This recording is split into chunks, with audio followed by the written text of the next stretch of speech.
So we actually saw what was quite close to an a cappella group this morning in Kurunegala at the Girls' College there. They put on a brief show for us, which they'd choreographed entirely themselves and done the music for. And that was really impressive to see and wonderful to see, because that was our second time in the city. We also went to Bellwood Aesthetic Centre, which is run by Sri Lanka Youth, and is a school for dancers and singers, and we were really privileged to see an entire show from them. So we saw a lot of Sri Lankan dance and music there, and that was just amazing. And I'm sure that traveling around the world and seeing all of these places is also a major bonus of being part of a group like this, isn't it? Yeah. So tell me some of your experiences abroad. Have you, you said Hong Kong, you were mentioning, and anywhere else? USA, California. Yeah, so every year the group tours to America, and we alternate between the East and West Coasts. This year, this Easter, we did the East Coast after Hong Kong. Previous year it was California on the West, and that's a tradition that's dated back to the first year of the group. And this year was the first time that we threw in Chicago, which is where Patrick's from. We went to sing at his old school and stay with his parents, who absolutely loved us no matter what he says. The group tries to visit somewhere it's different every year. So for the past couple of years, there was Hong Kong and Sri Lanka this year. Last year, a couple of us went to Japan, which was very exciting, very different to Sri Lanka. There was France and Spain. 2 years ago. 2 years ago, yeah. Wow, On separate you guys have been around a lot. Amsterdam, yes, I forgot that one. For me, that's one of the best things about travelling with the group, is the musical and cultural exchanges that we're able to partake in. So in America, where a cappella is a big entity, we get to sing with other a cappella groups and sing somewhere where the tradition is flourishing a lot more than in England. And then you come to somewhere like Sri Lanka, where our kind of a cappella is almost unheard of, but we can do workshops with people singing traditional Sri Lankan music and learn from them and teach them what we do at the same time. And that's a really amazing experience, hopefully for both of us, definitely for us. We learn a lot. Danny's learned a lot of dancing as well. Yeah, Sri Lankan dancing. Yeah, he's picked up this kind of shimmy move with his shoulders. Oh, all right. So that's going to go back to UK with you, and hopefully work itself into some of your choreography. That's right. We've already incorporated some Sri Lankan dances into some of our songs. This is true. The second we saw it, it had to go in. All right, so tomorrow's show, actually, on Good Morning Sri Lanka, is going to be about social etiquette and how to avoid social faux pas. So tell us something about a moment that has not been too perfect on stage or off stage, where you've, felt that was a bit of a faux pas. Go Donal. I hate children.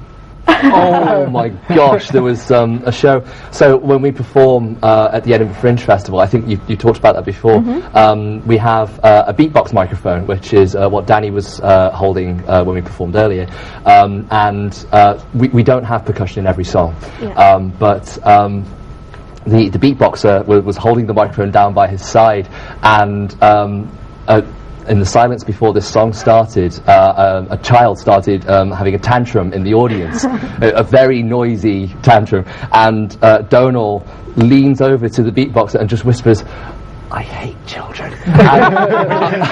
Which is not true. No, we absolutely love children. I mean, we like, one of our favourite things to do is workshops with kids. We love teaching them The Lion Sleeps Tonight. But at that moment, with the microphone there, I don't think anybody heard, but if they did, there were going to be some very angry parents in Edinburgh, is it? Yeah. Yes. So thank God they didn't hear it. And good for Donald as well. I'd say one of the hardest things for this group is when, I say when because something always will, but if something goes wrong on stage, it's almost impossible for us not to giggle and to laugh because we're such good friends. So like when one of us gets the words wrong to a song that they've sung a dozen times, like you can just hear the rest of the group giggling in the background. Wow, you look like you've been a victim to that. Quite astute. Please share. Do share. No, someone's called me out. Okay, well, when we were in America, I was having a couple of times, but my mum was in America when I was singing my song, my trademark song, Taylor Swift, Trouble. and everybody came in, the note was blown, and I was standing there. The words hadn't come to mind, but I was thinking, okay, when we come in, I'll remember them.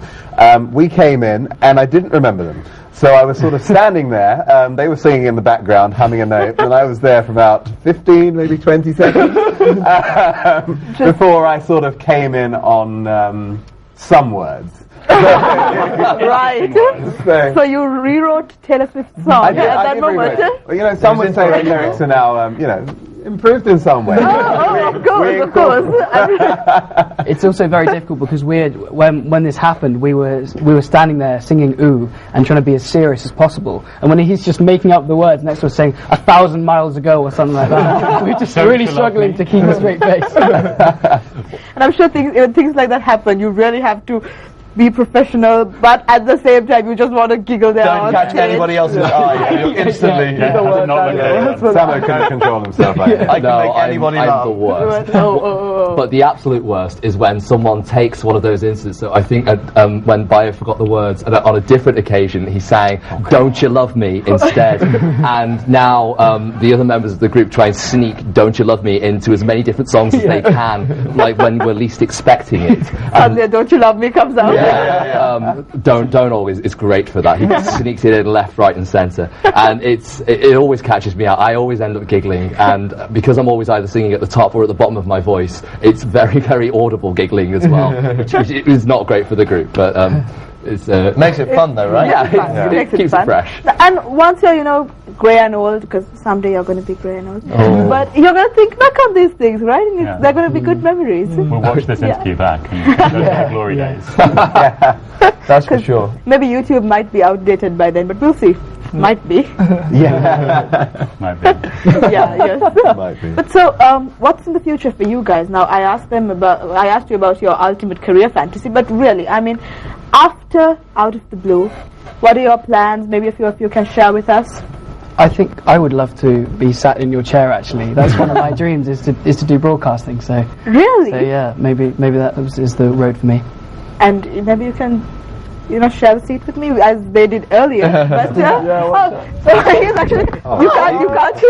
I can't do that. Sorry, No. radio. I'm going to do it. Sorry. Are we gonna cut that? Sorry, I'm really sorry. It's fine. It's fine. We're just rolling. No problem. But the mic is going to come off.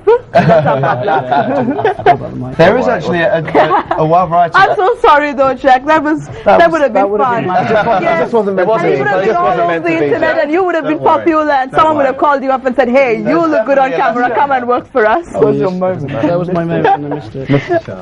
We'll give Jack a chance next time he comes to Sri Lanka for sure. But for now, it's time to wrap up our show for today, guys.